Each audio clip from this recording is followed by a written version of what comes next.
کہتے ہیں جی کہ مسجد عائشہ سے عمرہ ہو سکتا ہے، اس کی کوئی حدیث میں دلیل ہے؟ مکے میں اور بھی تو مسجدیں ہیں نا، پھر مسجد عائشہ کو کیوں منتخب کیا؟ کیا دلیل ہے؟ یہی دلیل ہے کہ وہ میقات ہے اور تھوڑی مسجدیں؟ اللہ کے بندے، حضور پاک نے حکم دیا کیونکہ عائشہ نے وہاں سے عمرہ کیا ہے، اللہ کے نبی کے حکم پہ کیا، اس لیے امام شافعی کے نزدیک جعرانہ سے عمرہ کرنا افضل ہے۔ اس لیے وہ کہتے ہیں کہ حضور پاک نے خود جعرانہ سے عمرہ کیا ہے، لیکن امام ابو حنیفہ رحمۃ اللہ علیہ کے نزدیک مسجد عائشہ سے افضل ہے۔ وہ کہتے ہیں کہ حضرت وہ فعلی حدیث ہے، یہ قولی حدیث ہے، وہ تو اتفاق ہے کہ حضور وہاں تھے تو عمرہ کر لیا، یہ تو حکم ہے حضور کا، تو لہذا یہ افضل ہے۔ اب کسی کے دماغ میں نہیں آتا تو نہ کرے، بلا وجہ اعتراض تو نہ کرے۔ میں کہتا ہوں کہ اگر صرف صدیقہ ہی کر دیتی تو ہمارے لیے تو وہ بھی بہت بڑی چیز ہے، ہمارے لیے تو صحابہ کا قول بھی تو بڑی چیز ہے نا، لیکن یہاں تو حضور کا حکم بھی ہے اور بی بی عائشہ کا عمل بھی ہے، اور ان کے بعد پھر عبداللہ ابن زبیر، عبداللہ ابن عمر بھی عمرہ کرتے رہے۔ بس اللہ ہدایت دے، جب ضد آ جائے نا جی کوئی مسئلہ اثر نہیں کرتا۔ ایک مولوی صاحب تھے، اس نے کہا میں گیا تھا ملتان، میں نے سارے ملتان والوں کو جھوٹا کر دیا، سب جھوٹے ہو گئے۔ ہم نے کہا یار کمال ہے، اتنا بڑا شہر ہے کیسے ہی؟ انہوں نے کہا وہ جو کہتے تھے میں نہیں مانتا تھا تو جھوٹے ہو گئے۔ اب اس کا تو کوئی علاج نہیں ہے نا، ورنہ اچھا اللہ کی شان دیکھو، ادھر ایک ضد ہے کہ مسجد عائشہ سے عمرہ نہیں ہو سکتا، وہ تو صرف بی بی عائشہ کے لیے تھا، چلو بھی حضور کہہ دیتے کہ بی بی عائشہ کے لیے اور کسی کے لیے نہیں ہے، یہ پابندی کہاں سے تم لگا رہے ہو؟ اور دوسری جب مہربانی کرتے ہیں کہتے ہیں ہوٹل سے امام باغ میں عمرہ کر لو، انکار کریں تو مسجد عائشہ سے انکار ہے، ماننے پہ آ جائیں اپنے گھر سے یا ہوٹل سے امام باغ میں عمرہ کر لو۔ کیوں؟ ایک حدیث میں ہے کہ آلو مکہ من مکہ، ان کو یہ سمجھ نہیں آیا کہ شریف آدمی وہ حاجیوں کے لیے ہے کہ مکے والے حج کا احرام مکے سے باندھیں گے۔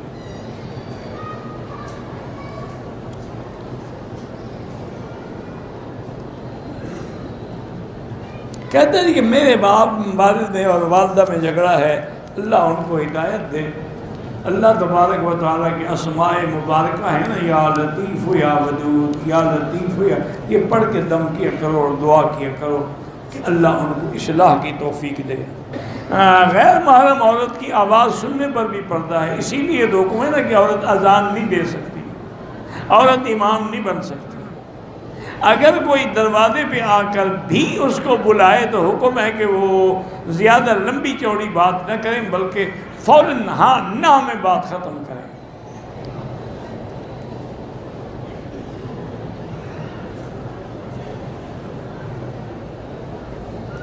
بہرحال میرے 2 شادیاں ہیں، مالی حالات وجہ سے ایک بیوی کو عمرے پہ لایا ہوں، دوسری کو نہیں لایا۔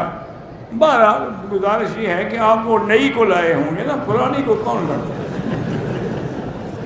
یہ تم زیادتی کر رہے ہیں۔ شریعت میں ہے کہ قرعہ ڈالو، جس کا نام نکلے اس کو لے جاؤ۔ بیمہ پالیسی ناجائز ہے۔ میری شادی کو 13 سال ہو گئے، میں خوش نہیں ہوں، بیوی روز لڑتی ہے۔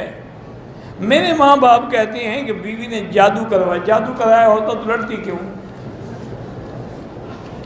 اچھا 13 سال تم نے گزار دی، ابھی بھی ناخوش ہو، ناخوش ہوتے پہلے دن طلاق دے کے جان چھڑا لیتی ہے، کیا 13 سال مرتے رہے اب مسئلے پوچھ رہے ہو؟ نہیں بنتی، اسی لیے طلاق ہے۔ اور جب عورت کو پتہ لگتا ہے نا کہ اب میرا خاوند اس آخری چوٹی پہ آ گیا ہے، انشاءاللہ وہ بھی ٹھیک ہو جائے گی۔ میری نانی بوڑھی ہیں، مدینے سے آئیں، عمرہ کیا، طواف کیا، 2 رکعت واجب پڑھی، اور یہ بھی پتہ نہیں کہ نیت کی تھی یا نہیں کی تھی، عمرہ ہوا کہ نہیں۔ صرف طواف سے تو عمرہ نہیں ہوتا، اس کے ساتھ صفا مروہ بھی دوڑنی ہوتی ہے، بال بھی کٹوانے ہوتے ہیں۔ بہرحال پہلے یہ تو پتہ کرو نیت بھی تھی کہ نہیں تھی۔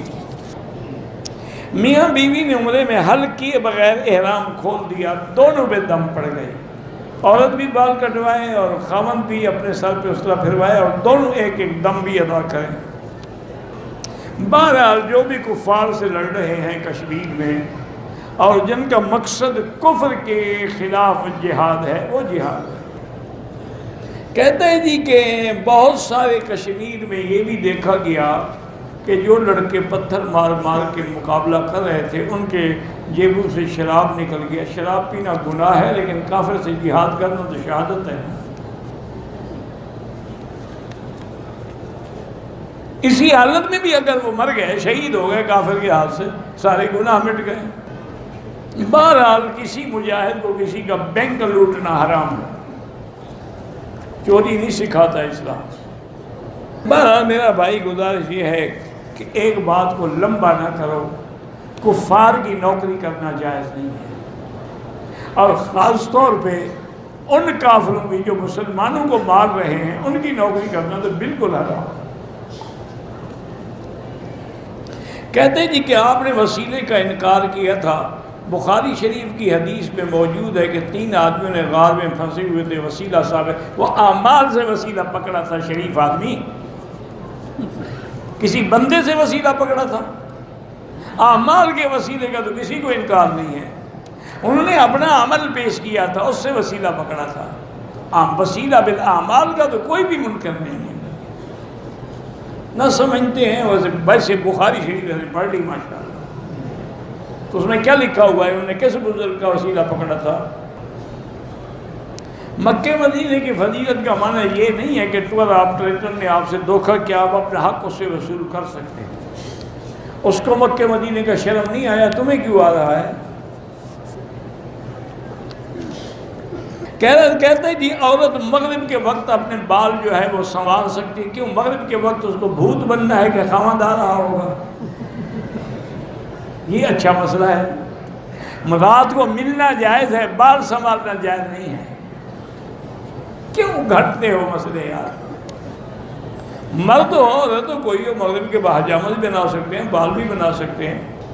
بلکہ ایک روایت میں موجود ہے کہ ایک صحابی کہتے ہیں کہ میں حضرت ابن عباس رضی اللہ عنہما کے پاس قرآن پاک کی ایک آیت سمجھنے کے لیے گیا رات کو عشاء کے بعد۔ میں نے دیکھا کہ حضرت ابن عباس غسل فرما کے اچھے کپڑے پہن کے خوشبو لگا کے تشریف لا رہے ہیں۔ میں جا کے ملا، انہوں نے مجھے مسئلہ بھی سمجھایا۔ میں نے کہا حضرت کہیں تیاری ہے جانے کی؟ فرمایا کہ نہیں، میں گھر جا رہا ہوں۔ کہا حضرت یہ آپ جو کپڑے چھپڑے، نے کہا تو ہم چاہتے ہیں کہ بیوی ہمارے لیے بنے سنورے، بیوی نہیں چاہتی کہ خاوند بن سنور کے آئے، تو بیوی کا بھی تو حق ہے۔ یہ تو نہیں نا کہ خاوند کے کپڑوں سے بدبو کے جھٹکے آ رہے ہوں، وہ بیچاری کیا کرے؟ خاوند نے حکا اور سگریٹ سے اپنے منہ میں اتنی بدبو بھری ہوئی ہو کہ کمرہ بھر جاتا ہو بدبو سے، تو عورت کیا کرے؟ تمہارا بھی تو فرض ہے نا، اپنا منہ صاف کرو، منہ میں لاٹھی رکھو، بدبو سے بچو۔ میقات جو ہے نا 5 ہے، ایک مدینہ پاک ہے، ایک راستے میں جحفہ ہے، قرن المنازل ہے، یلملم ہے، اور مدینہ پاک طائف ہے۔ جو زمین ٹھیکے پہ ہم دے دیتے ہیں اس کا عشر جو ہے مالک کے ذمہ ہے، زمین تمہاری ہے۔ میری بیوی بچوں میں شک کی بیماری زیادہ ہے، غسل اور وضو میں پانی ضائع کرتے رہتے ہیں، بار بار وضو، یہ بیماری ہے، شک نہیں ہے، اس کو کہتے ہیں وسواس قہری۔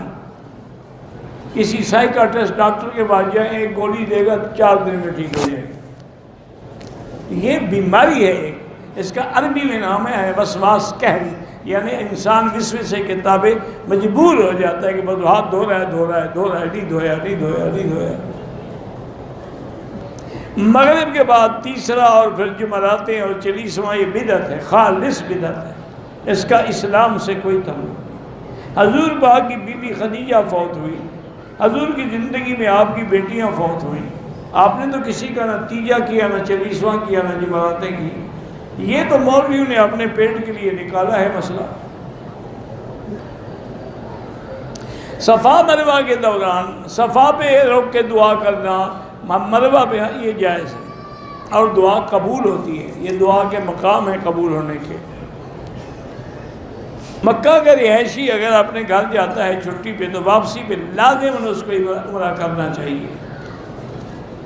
کہتے ہیں جی کہ میں نے یہ دیکھا ہے کہ دیوبندی علماء جو ہیں وہ حضور کو بشر بھی کہتے ہیں، نور سے مراد وہ نور ہدایت دیتے ہیں، جنس بشر ہے۔ غسل میں وضو کا نیت کہ پہلے وضو کرے پھر غسل کرے تب ہوگا وضو۔ حضور پاک نے 4 عمرے فرمائے ہیں۔ اللہ ہر مسلمان کی اولادوں کو صالح بنائے، ان کے گھروں میں سکون ہو۔ اللہ ان کی اولادوں کو بھی صالح بنائے، گھر والوں کو بھی صالح بنائے۔ میرا بیٹا 3 سال کا بہت زیادہ شرارتی ہے۔ میں نے ہر قسم کے وظائف اور تدابیر اختیار کی ہیں، شرارتیں بڑھ رہی ہیں تو اللہ کے ہاتھ میں ہے۔ شرارتی بچے اچھے ہوتے ہیں، ذہین ہوتے ہیں۔ حیات تمام انبیاء حیات ہیں، اس میں کوئی جھگڑا ہے بھلا؟ یہ تو مسئلہ متفق علیہ ہے۔ پوری دنیا کے نزدیک تمام انبیاء قبروں میں حیات ہیں، صرف کرامیہ فرقہ ہے جو نہیں مانتا۔ کہتے ہیں کہ مولانا قاسم نانوتوی رحمۃ اللہ نے خواب دیکھا تھا، پھر بنیاد رکھی دارالعلوم دیوبند کی۔ تو ٹھیک ہے، بزرگوں کا خواب بھی سچے ہوتے ہیں۔ اگر کوئی آدمی عمرے کے لیے رات کو 10 بجے آتا ہے حرم میں تو پہلے عشاء تو پڑھے گا، عشاء پڑھ کے پھر عمرہ کرے، فرض مقدم ہے۔ حضرت علی نے قصاص عثمان کیوں نہیں لیا؟ مجبور تھے۔ اس وقت منافقین کا مدینے پہ کنٹرول تھا۔ حضرت علی انتظار کر رہے تھے کہ حکومت کا قبضہ مکمل ہو جائے تو پھر لیں گے۔ پیر دبانا تو تکلیف کی وجہ سے میں کسی کو منع نہیں کرتا، ہاتھ چومنا تو شوق کی بات ہے، تکلیف تو نہیں نہ ہو۔ داڑھی رکھنا واجب ہے، اس کا کٹانا جو ہے گناہ کبیرہ ہے۔ ہمارا بھائی باپ فوت ہو گیا، جو زمین خریدی ہے، بہرحال جو زمین باپ نے دی ہے تو وہ تو تقسیم ہوگی۔ بھائیوں نے اگر اپنی خریدی ہے تو سب بھائیوں اپنی اپنی ہے۔ نماز جنازہ میں حنفی مسلک میں فاتحہ نہیں ہوتی۔ تدبیر بندے کے اسباب ہیں، تقدیر اس کا حکم ہے۔ عمرے کی نیت کرنے سے پہلے احرام باندھ جسم پر خوشبو لگائیں، سنت ہے۔ جائز کیا؟ سنت ہے۔ اگر ایک آدمی جہاد پہ جانا چاہتا ہے، والدین اجازت نہیں دیتے تو بالکل نہ جائیں، والدین کی اجازت کے بغیر جائز نہیں ہے۔ اللہم صلی علی سیدنا محمد وعلی آل سیدنا محمد وبارک وسلم۔ یا حی یا قیوم یا ذا الجلال والاکرام، یا ذا الجلال والاکرام، یا ذا الجلال والاکرام۔ اللہم انا نسألک باسمائک الحسنی وصفاتک العلی، اللہم ثبتنا علی الایمان، اللہم ارزقنا حسن الختام، اللہم اجعل آخر کلامنا لا الہ الا اللہ محمد رسول اللہ، اللہم استرنا بسترک الجمیل، اللہم استر عوراتنا آمن روآتنا خفف لواتنا، اللہم انصر الاسلام والمسلمین، اللہم انصر المجاہدین الذین یجاہدون فی سبیلک لإعلاء کلمتک، اللہم احفظ سائر بلاد المسلمین وهذا البلد الامین فاجعل آمنا مطمئنا سخاء رخاء الى یوم الدین۔ یا اللہ بیماروں کو شفا عطا فرما، یا اللہ بیماروں کو شفا عطا فرما، یا اللہ ہم سب کی ظاہری باطنی روحانی جسمانی بیماریاں دور فرما، یا اللہ جنہوں نے کہا ہے ان کی بیماریاں بھی دور فرما۔ اللہم ارحم ضعفنا واجبر کسرنا واشفنا واشف مرضانا ومرضى من اوصانا واستوصانا وارحم موتانا واستجب دعانا ولا تخيب رجانا برحمتك یا ارحم الراحمین۔ یا اللہ بے حیاؤں کو حیا عطا فرما، بے اولادوں کو اولاد صالح عطا فرما، یا اللہ جن کے گھروں میں لڑکیاں ہیں ان کو خیر کے رشتے نصیب فرما، یا اللہ بے روزگاروں کو روزگار عطا فرما، قرض داروں کے قرض عطا فرما، یا اللہ جن کا رزق تنگ ہے ان کے رزق میں برکتیں عطا فرما، یا الہ العالمین۔ پوری دنیا میں جہاں مسجدیں ہیں، مدارس ہیں، دین کے ادارے ہیں، دین کی جماعتیں ہیں، دین کے اجتماع ہیں، ان سب کی حفاظت فرما، یا اللہ مسلمان فلسطین میں ہیں، کشمیر میں ہیں، عرب میں ہیں، عجب میں ہیں، افغان میں ہیں، ان کی جان مال آبرو عزت کی حفاظت فرما۔ ربنا آتنا فی الدنیا حسنۃ وفي الآخرة حسنة وقنا عذاب النار صلى الله تعالى على خير خلقه سيدنا محمد وعلى آله وأصحابه أجمعين اللهم صل على سيدنا محمد وبارك